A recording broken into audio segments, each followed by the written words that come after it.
Morning students. कल हमने class 4 Hindi second में लेसन 1 कविता दीपक बन जाए पढ़ा और उसका अर्थ समझा। आज हम इसके वर्ड्स मीनिंग को देखेंगे, जिसे आप लोग अपनी कॉपी में भी लिखेंगे। फर्स्ट है उजियारा। उजियारा का अर्थ होता है रोशनी। उजाला, उजाला का अर्थ होता है प्रकाश। पाँव, पाँव का अर्थ होता है पैर। राहें, राहें का मतलब होता है रास्ते। लक्ष्य, लक्ष्य का अर्थ होता है उद्देश्य। मंजिल, मुकाम, पड़ाव। अलग जगाना, प्रेरित करना। पथ, रास्ता। तो ये वर्ड्स मीनिंग है, शब्द अर्थ हैं, जिसे आप अपनी कॉपी में जहां आपने कविता की 8 पंक्तियां लिखी हैं वहां इसे आप लिखेंगे और याद भी करेंगे। अब आगे बढ़ते हैं इसके प्रश्न उत्तर पर। तो पहला प्रश्न है, दीपक बनने की सार्थकता किसमें है? पहला क्वेश्चन है, दीपक बनने की सार्थकता किसमें है? इसका आंसर मैं आप लोग को दिखा रही हूं, आप इसको लिखोगे।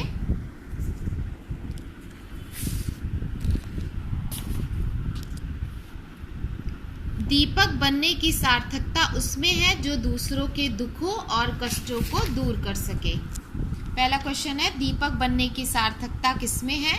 आप लिखेंगे, दीपक बनने की सार्थकता उसमें है जो दूसरों के दुखों और कष्टों को दूर कर सके। यानी जो भी रोशनी फैलाने का काम करता है वो दीपक बन सकता है, अगर जो दूसरों के दुख और कष्ट को दूर कर सके। सेकंड क्वेश्चन है, सबके लिए दीपक बनने वालों को सूरज क्यों कहा गया है? सबके लिए दीपक बनने वालों को सूरज क्यों कहा गया है? इसका आंसर है, सूरज बिना किसी भेदभाव के सबको प्रकाश और ऊर्जा देता है, इसीलिए सबके लिए दीपक बनने वालों को सूरज कहा गया है। जिस प्रकार से सूरज किसी भी हिंदू, मुस्लिम, सिख, ईसाई, किसी भी बड़े घर में, छोटे घर में, अमीर घरों में, गरीब घरों में, किसी भी गली मोहल्ले कहीं पर भी प्रकाश अपना देने से कोई आनाकानी नहीं करता है, उसी प्रकार से इसीलिए सबके लिए दीपक बनने वाले को सूरज कहा गया, क्योंकि वो बिना किसी भेदभाव के हमें प्रकाश और ऊर्जा देता है। थर्ड क्वेश्चन है, प्रकाश जीवन के लक्ष्य को पाने में किस प्रकार सहायक है?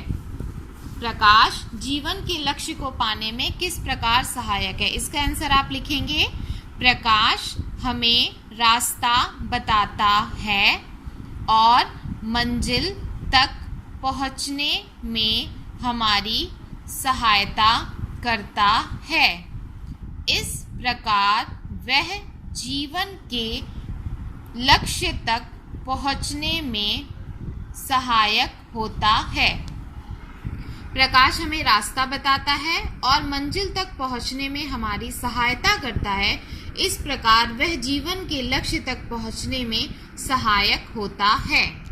फोर्थ क्वेश्चन है, दीपक से आपको क्या शिक्षा मिलती है? दीपक से आपको क्या शिक्षा मिलती है?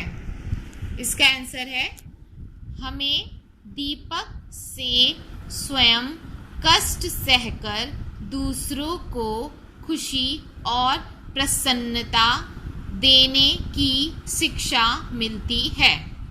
हमें दीपक से स्वयं कष्ट सहकर दूसरों को खुशी और प्रसन्नता देने की शिक्षा मिलती है। तो मुझे लग रहा है कि आपने ये सारे क्वेश्चंस के आंसर पढ़ लिए और अब आप इसको देख करके जिस कॉपी में आपने कविता की 8 पंक्तियां लिखी हैं उसके नीचे आप शब्दार्थ लिखेंगे और इन क्वेश्चंस के आंसर लिखेंगे। इसके बाद अगला क्वेश्चन है हमारे सामने, पर्यायवाची शब्द यानी समानार्थी शब्द। पर्यायवाची शब्द यानी समानार्थी शब्द। तो आप इसका पर्यायवाची लिखेंगे। पहला है पाँव, पहला है पाँव, तो आप लिखेंगे पैर,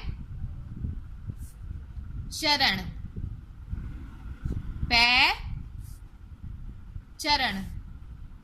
दूसरा है राहें, आप लिखेंगे रास्ते, मार्ग, रास्ते, मार्ग। तीसरा है घर, आप लिखेंगे गृह और भवन, गृह, भवन। चौथा है सूरज, आप लिखेंगे दिनकर और भास्कर। संसार, विश्व, जगत। तो इन पर्यायवाची शब्दों को भी आप अपनी कॉपी में लिखेंगे। जहां पर आपने अपनी कविता की 8 पंक्तियां, उसके बाद आज का होमवर्क शब्दार्थ और क्वेश्चन आंसर और इन पर्यायवाची शब्दों को आप अपनी कॉपी में लिखेंगे और याद करेंगे। Thank you.